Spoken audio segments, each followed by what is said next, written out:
Warning: the following context may include scary sequences of light horror and many thrills. Some gruesome descriptions involving children may be present in some chapters. Some material may be unsettling to certain audiences. But don't worry, everything will be okay. Probably.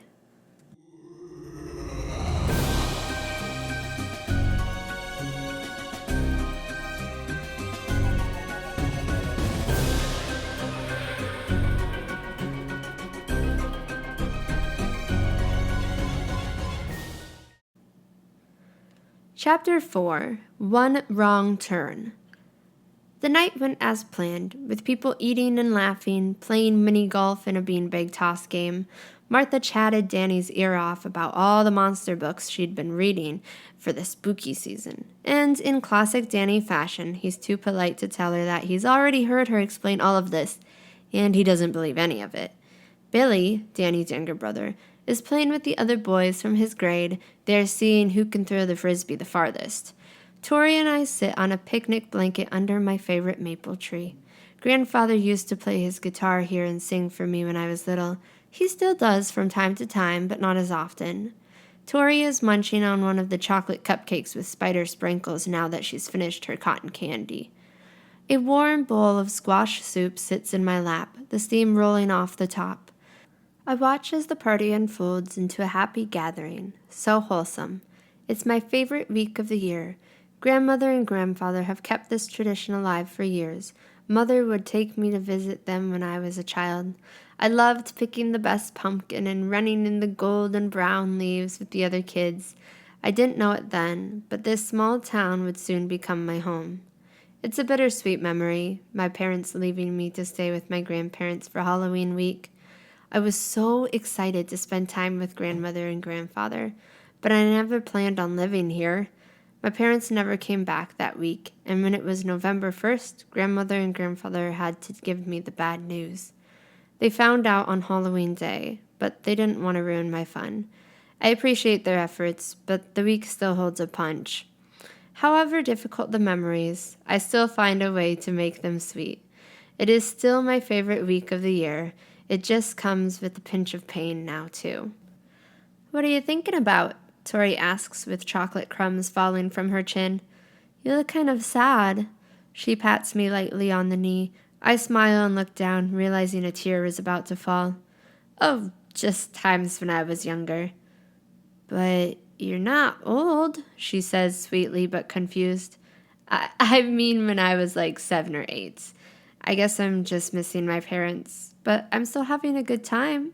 I smile softly at her, appreciative of her concern. "Oh, I see." And she truly does. She understands missing a parent. I cry when I miss my dad sometimes, too. "You're safe to cry with me." Tori scoots closer and hugs me with the one hand that's not currently holding her cupcake. I feel the tear welling up again. "Thank you, Tori. That means a lot," I say as I rest my head on hers. "It's good to have friends who understand." I feel her head nod slowly under mine. "And it's not all that bad here, right?" I say, lifting my head. "We get to witness Connor scared out of his wits when he does the corn maze tonight." We both chuckle, more evil than we probably should have. I finish my soup, and she chomps the last bite of her cupcake, and we run to the start of the maze. The sun has nearly fallen by this point, and the stars are slowly beginning to appear. There is a group of kids waiting by the entrance, some bouncing with excitement, others shaking with fear. Everyone knows that grandmother's corn mazes are tough, twisty, and spooky. "Only the brave shall enter," she'd always joke. They are often filled with fun and scary decorations, mummies, clowns, ghosts hanging with strings, jack-o'-lanterns and scarecrows, fuzzy spiders that pop out if you run over a wire. She gets very creative, and each year we all wait in anticipation for what she's come up with this time. "Alrighty, children. This year we have a special volunteer who will be braving the maze alone first," grandmother says, gesturing to Connor, who, for some who knows what reason cannot just admit that he was lying, comes forward. "He looks like he's going to vomit," Martha not so quietly whispers to me and Tori. "Woo! Go Connor!" she yells, supposedly cheering him on. Tori and I sigh. Martha is something else. Be nice, I say. We already had our fun with him. Plus, he's still kind of our friend. Your friend. And I am being nice, Martha says. I'm literally cheering for him. She winks at me and continues cheering as he walks to the entrance. Tori rolls her eyes but claps along with the crowd. I know you all have waited already, but Mrs. Clark has agreed to time Connor to see how fast he can finish the maze. Then you all can have a chance to try to beat him if you'd like. Grandmother smiles at Connor, gesturing with her hand for him to enter. I see her whisper something to him. I can't hear it, but it looks like she said, "Good luck." Mrs. Clark yells, "Go!" and Connor runs off into the maze. Do you think he'll get lost? Billy asks Danny, who is sitting a few feet away from us. I hope not, because then we'd have to go save him. Well, that could be fun, Tori chimes in. I'm going in the maze anyways. No way, Martha tells Tori. We don't want him to come back. The two of them laugh, but others around them don't seem to know if they're joking or not. We all stand around waiting to be allowed into the maze. It's been nearly 10 minutes now. Danny looks at his watch. I didn't think that your grandmother made it that big. I mean, for someone who is speedrunning it. And although I didn't think Connor would get through it super fast, 10 minutes does kind of seem long. The kids are getting impatient, Martha says. I'm getting impatient. Me too, Tori agrees, frustrated. Grandmother begins talking, so we all turn our attention to her. It appears it is taking Connor a little longer than anticipated. So how about you kids go find him? The kids all cheer and begin running into the maze. Billy and his friends take off, glow sticks in their hands and also worn as necklaces and bracelets. We aren't allowed to bring flashlights because you might blind people, but there are fake torches set along the trails so you can still see. So, who's coming? Martha says, tossing her backpack over her shoulder. Tori jumps up. Obviously, she's going. I look over to Danny.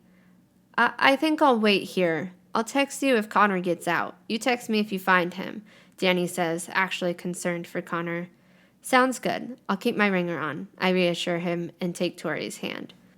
The three of us girls walk into the maze, hand in hand so as not to get lost.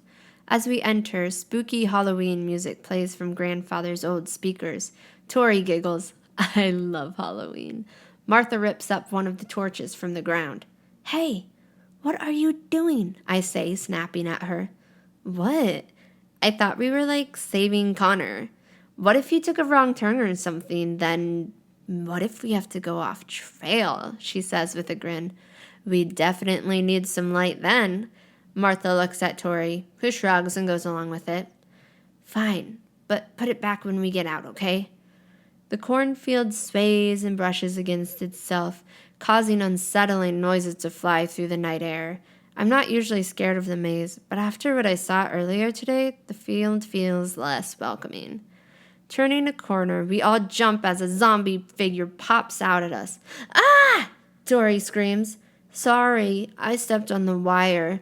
Martha laughs and Tori holds her chest. I breathe in slowly as a smile grows on my face. Good job, Tori, I tease her, grabbing her hand again. The maze is filled with old sheets that have been turned into ghosts and pumpkins carved out with flickering flames, creating glowing faces in the distance.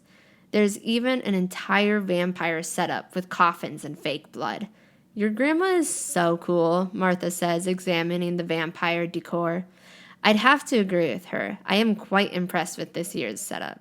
I look down at my phone. We've been in the maze for roughly 8 minutes, but we have taken our time to enjoy it. Still no text from Danny, though. Has Connor not come out yet? Tori walks around the corner. Martha is playing with one of the coffins. Hey, Tori, come lock me in this coffin, she shouts as she attempts to slide into one that is clearly too small. We both look expectantly for Tori to come back, but she doesn't. Martha and I look at each other, wondering if she left us behind. Tori? Martha yells again. Did you ditch us? Still no response. The wind picks up and a chilling breeze causes goosebumps on my arms. Crossing my arms together for some warmth, I head towards the next corner, and Martha gets out of the coffin and follows me. So, what exactly did the figure in the field look like? She asks me, less enthusiastic and more scared, and Martha doesn't get scared. It was nothing, probably just an old scarecrow, remember? I whisper, obviously not believing my own words. The two of us walk slowly, peering around the corner. The pounding of my heart speeds up as my stomach drops, preparing for what we might see. Martha's nails clench my arm as we both hold our breath. Turning the corner, we prepare for the worst, but see nothing. Chapter 5. Welcome to the Maze. Tune in tomorrow.